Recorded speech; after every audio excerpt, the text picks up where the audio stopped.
جس کی وجہ سے ہوئی تھی، جو تیل کی قیمتیں، کموڈٹی، گھی، یہ سب 35% نیچے چلا گیا. اور ہمارے ملک میں تاریخی انفلیشن ہم جب چھوڑ کے گئے تھے 12% تھی. تو مایوسی ہے، تو معاشی حالات ایسے.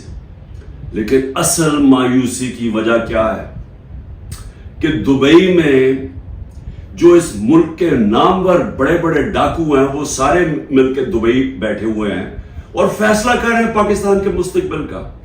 یہ ہے مایوسی. یہ وہ لوگ ہیں جنہوں نے 25 سال ایک دوسرے کی کرپشن قوم کو بتائی. یہ 90 کی دہائی میں 2 دفعہ کرپشن میں گورنمنٹس گئی اور اسٹیبلشمنٹ نے ان کو گروایا کیونکہ ان کی کرپشن، یہ کرپشن کر رہے تھے. ان کی کرپشن کے چرچے پہلی دفعہ ہے، سارے مال پتا چلا. پھر یہ حدیبہ پیپر مل کے اندر آیا کہ شریف خاندان کیسا پیسے ملک سے باہر نکال رہے تھے، دونوں ملک سے پیسہ چوری کر کے باہر لگا رہے تھے. یہ الزام تھے ان پہ. ان کو ہٹایا، جنرل مشرف آئے، انہوں نے ان کی کرپشن بتائی دنیا کو کہ انہوں نے کیسے ملک کو لوٹا اور پھر این آر او دے دیا. 10 سال پھر لوٹا انہوں نے. اب وہ لوگ آج بیٹھ کے جو مجھے لوگوں نے ووٹ دی تھی ان کو ان سے تنگ آ کے وہ آج ملک کے مستقبل کا فیصلہ کر رہے ہیں. یہ ہے مایوسی. یہی ملک کی اسٹیبلشمنٹ نے ان کی چوریاں بتائی ہیں. انہوں نے ہمیں، ہمارے جیسے لوگوں کو بتایا کہ کون سے، یہ جب فلانے ملک میں گئے تو وہاں کون سا زرداری نے کانٹریکٹ کیا ہے. یہ وہ لوگ ہیں جنہوں نے پاکستانی فوج کو بدنام کیا میمو گیٹ میں اور ڈان لیکس میں. یہ وہ لوگ ہیں جن کی اربوں ڈالر باہر پڑے ہوئے ہیں. یہ وہ لوگ ہیں جن کے باہر کے اخباروں کے اندر ان کے چرچے ہیں کرپشن کے، کتابوں کے اندر ان کا بتایا ہوا کہ یہ کیسے دونوں چوری کرتے تھے. یہ آج سارے مل کے بیٹھ کے ملک کی مستقبل کا فیصلہ کر رہے ہیں. یہ ہے مایوسی آج پاکستان میں. اس لیے لوگ چھوڑ چھوڑ کے جا رہے ہیں. 9 لاکھ آپ کے پروفیشنل جب ملک سے نکل جاتے ہیں، یہ ڈالر سے بھی زیادہ نقصان ہے. جو ڈالر ملک سے باہر جا رہا ہے وہ زیادہ نقصان ہے. پوچھیں، جب آپ کے ملک کے اندر کوالٹی کے لوگ نہیں رہتے کدھر سے آپ ملک چلائیں گے؟ جو اگر شوکت خانم بنا پاکستان میں تو کدھر سے آئے تھے؟ سارے پاکستانی باہر کوالیفائڈ لوگ جنہوں نے آ کے شوکت خانم میں کام کیا تھا. 10% چھوڑ کے چلے گئے. اور جب ان کو ریپلیس کیسے کریں گے؟ اگر یہی سعودی عربیہ میں یا دبئی میں بنتا ہے ایک کینسر ہاسپٹل تو وہ باہر سے لوگوں کو، فورنرز کو لے کے آتے ہیں کیونکہ ان کے ملک میں ایکسپرٹیز نہیں ہے. ہم وہ خوش قسمت ملک ہے، ہمارے پاس ہر قسم کے پروفیشنل باہر بیٹھے ہوئے ہیں. تو ان کو پاکستان لانا آسان نہیں ہوتا. وہ تب آتے ہیں جب ان کو ملک پہ اعتماد ہوتا ہے. تو جو آج حالات ہیں، یہ اگر 10% شوکت خانم کے کنسلٹنٹ چھوڑ کے جا رہے ہیں، یہ ہر جگہ پروفیشنلز جو 9 لاکھ لوگ جا رہے ہیں، یہ اندازہ نہیں کتنا بڑا نقصان ہوا ہے پاکستان کو اور ہوتا جا رہا ہے. اس کے علاوہ مایوسی یہ ہے کہ ہندوستان کا جو امریکہ کے ساتھ معاہدہ ہوا ہے، اگر یہ جو ہمارے یہاں اس وقت ذہن بیٹھے ہوئے ہیں ان کو اگر فرصت ملے کہ تحریک انصاف کو کیسے ختم کرنا، اور ساری ایجنسیز لگی ہوئی ہیں، ملک کے سارے ادارے لگے ہوئے اس کو ختم کرنے کے لیے، اگر آپ کو فرصت ملے تو آپ کے خطرے کی گھنٹی بجنی چاہیے. کیونکہ بہت بڑا ہندوستان کے ذہن میں اب امبیلنس ہو گیا ہے. وہ ہمارے سے اپنے آپ کو بہت زیادہ طاقتور سمجھتے ہیں. اور اگر ہمارے ریزروز 4 ارب ڈالر سے بھی کم ہیں تو ان کے کوئی 500-600 ارب ڈالرز کے ریزرو پڑے ہوئے ہیں. ان کے ٹیکنالوجی کے اندر وہ بڑی تیزی سے آگے جا رہے ہیں. اور انہوں نے جو کانٹریکٹ کر لیا ٹیکنالوجی میں، نیوکلیر پروگرام میں، سوچ لیں کہ آگے وہ کدھر جا رہا ہے اور ہم کدھر پھنسے ہوئے ہیں. ہم پھنسے ہوئے ہیں کہ ایک پارٹی کو انجینئر کر کے تو ایک پولیٹیکل انجینئرنگ ہو جائے، کھچڑی پک جائے، اس پارٹی کو اتنی ووٹ، اس کو اتنی دے، اس کو دے، تاکہ وہ سارے کنٹرول ہو جائیں اور اوپر بادشاہ سلامت ان کو کنٹرول کر سکے. یہ گیم چل رہی ہے. ملک کو کمزور کر، اس سے ملک اور مزید کمزور ہوگا. اور وہ آگے بڑھ رہے ہیں اور یہ سمجھ نہیں ہے کہ جب ایک امبیلنس ہو جاتا ہے تو خطرہ ہوتا ہے ملک کو. کیونکہ اگر روس نے اٹیک کیا یوکرین کو تو وہ سمجھے وہ یوکرین سے بہت زیادہ طاقتور ہے. ہمیشہ یاد رکھیں کبھی اٹیک نہیں کیا جاتا اس ملک کو جو وہ سمجھے کہ ہمارے برابر کے ہیں یا ہمارا مقابلہ کر سکتے. وہ تب ہوتا ہے جب سمجھتے کہ جی یہ تو بالکل ہی بیٹھ گئے, تھوڑا سا دھکا دیا یہ تو معاشی طور پہ ویسے ہی گر جائیں گے.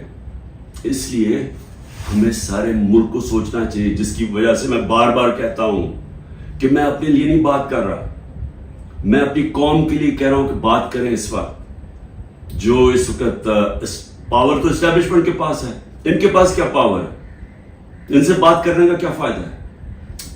بات تو اس سے کی جاتی ہے جو پاور لے کے بیٹھے ہوئے ہیں. بات اس لیے کریں اپنے ملک کے لیے.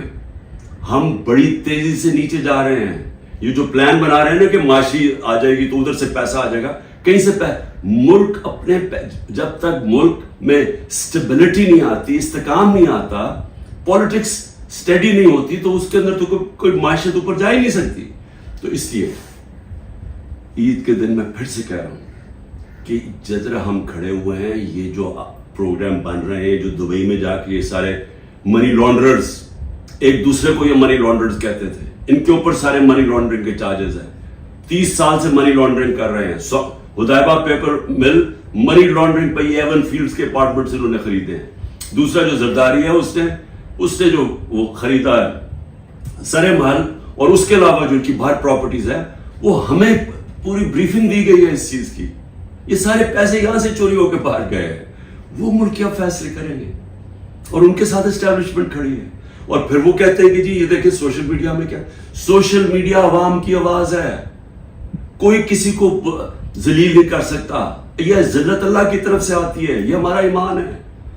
کتنی کوشش کی ہے عمران خان کو اور پی ٹی آئی کو ذلیل کرنے کی, ذرا کریں نا آج الیکشن. میں چیلنج کرتا ہوں کہ ساری ان کو امپائر ان کو دے دیں, الیکشن کروا دیں. کیوں ڈر رہے ہیں الیکشن سے؟ کیونکہ آپ جو مرضی کر لیں, جب عوام کے دلوں میں ایک نظریہ آ جاتا ہے, آئیڈیا آ جاتا ہے, آپ اس کو شکست نہیں دے سکتے. انگریزی کا محاورہ ہے, no force can defeat an idea whose time has come. جب ایک نظریہ آ جاتا ہے اس کو آپ شکست نہیں دے سکتے.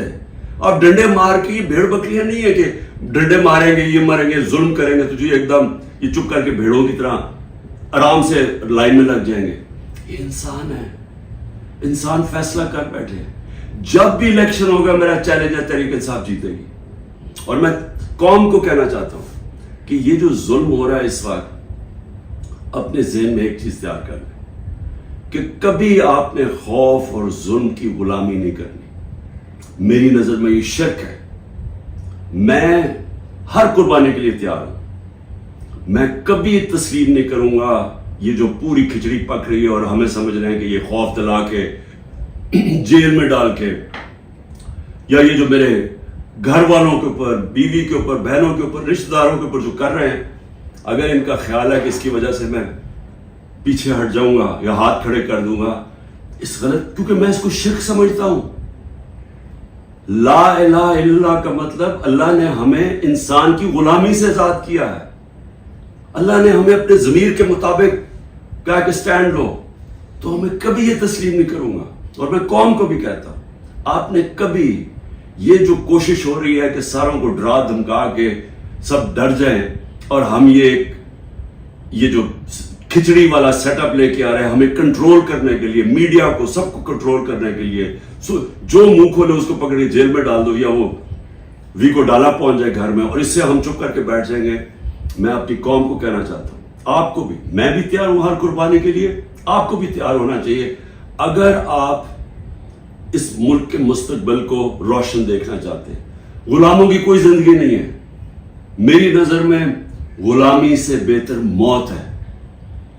پاکستان زندہ باد. If you're enjoying our content, we kindly request your support. Give us a thumbs up and hit that subscribe button to join our amazing community. By subscribing, you'll stay updated with our latest videos and never miss out on the fun. Your support means the world to us, and it motivates us to keep creating high-quality content just for you. So go ahead, hit that like button, subscribe to our channel, and let's embark on this incredible journey together. Thank you for being a part of our channel's family.